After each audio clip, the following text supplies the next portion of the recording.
Welcome to datascience.show, the podcast where data science meets executive leadership. We talk with top AI and analytics thought leaders about turning data into real business impact. If you're a C-level leader or data expert shaping the future, you're in the right place. Welcome to datascience.show, where data science meets leadership. I'm Mirko, and today we're doing something too many teams skip, giving Latency a seat at the executive table. Picture a payments team that detects fraud accurately, but too slowly. Chargebacks pile up, partners lose trust, and the business eats margin while engineers chase microseconds. Or a personalization engine that reacts instantaneously but nudges customers into the wrong experience because the timing didn't match the customer journey. These are real money and real trust losses. In the next 20 minutes, I'll give you a decision-first playbook to classify, dollarize, and govern decision latency, not as an engineering checkbox, but as a funded business control. Here's the framing I use in briefings. Decision value equals accuracy times timing. You can have the most accurate model in the world, but if it answers after the customer has left, its value is zero. That means latency is an executive choice, a funding and risk decision, not just an ops problem. Today's episode is built to be non-technical.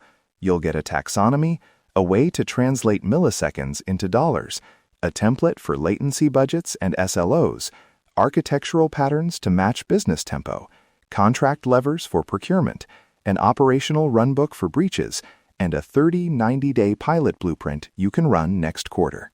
Let's start with a simple decision latency map.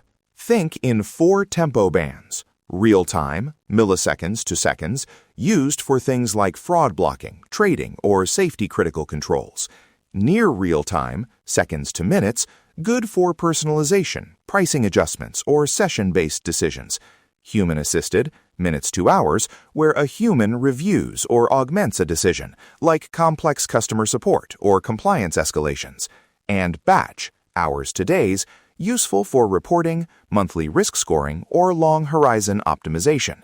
Each band has different owners and different stakes. Risk and fraud teams own real-time, product and growth own near real-time, legal and compliance often own human-assisted, finance and analytics own batch. Now the tough part, measuring latency in business terms. Executives don't care about milliseconds. They care about dollars, churn, and risk. Convert latency into impact using conservative, auditable heuristics.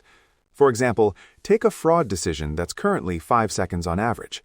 If that 5-second window allows 0.1% more fraudulent transactions to clear compared to a 200 millisecond flow, estimate the average loss per fraudulent transaction and multiply.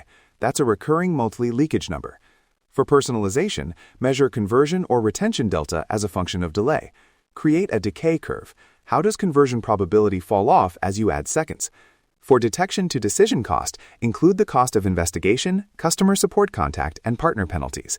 The goal is a defensible dollar per second curve you can show the CFO.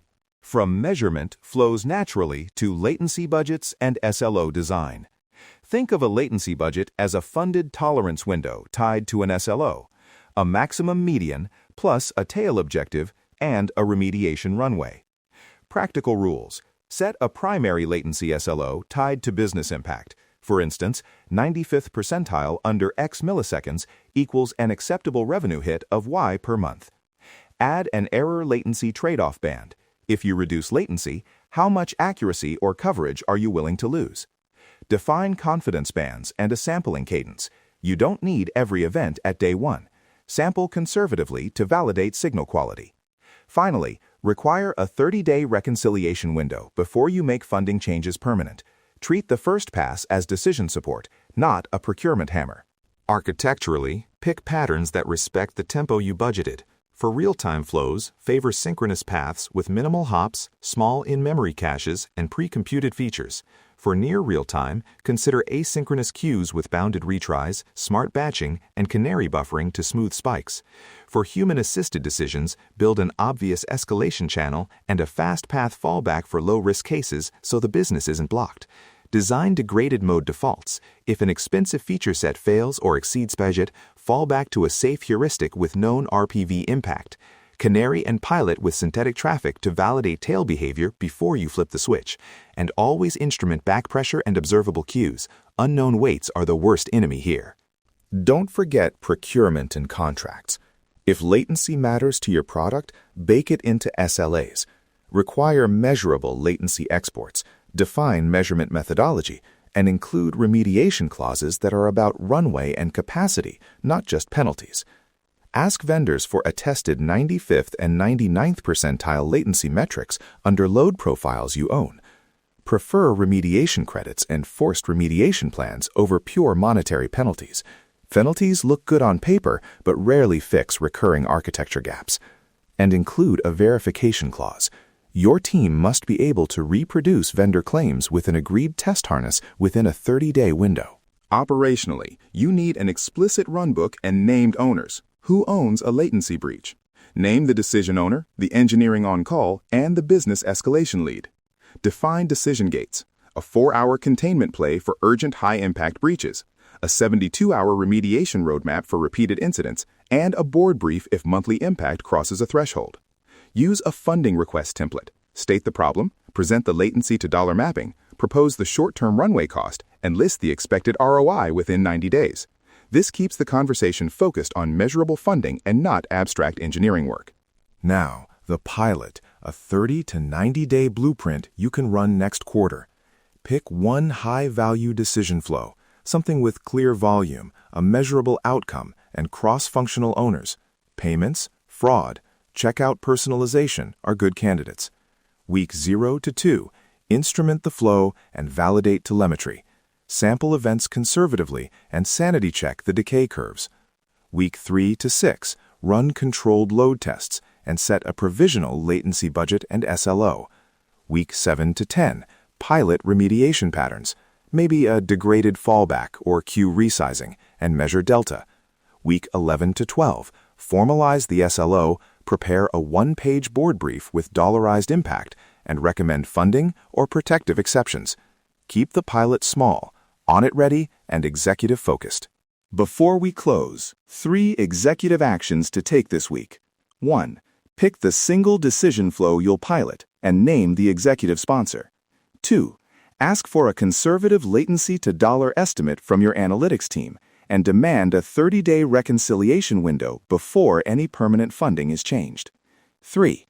Add latency clauses to at least one procurement conversation this quarter. Require measurable exports and a vendor attestation. These are small moves that force clarity. Where you can quantify timing, you can fund it.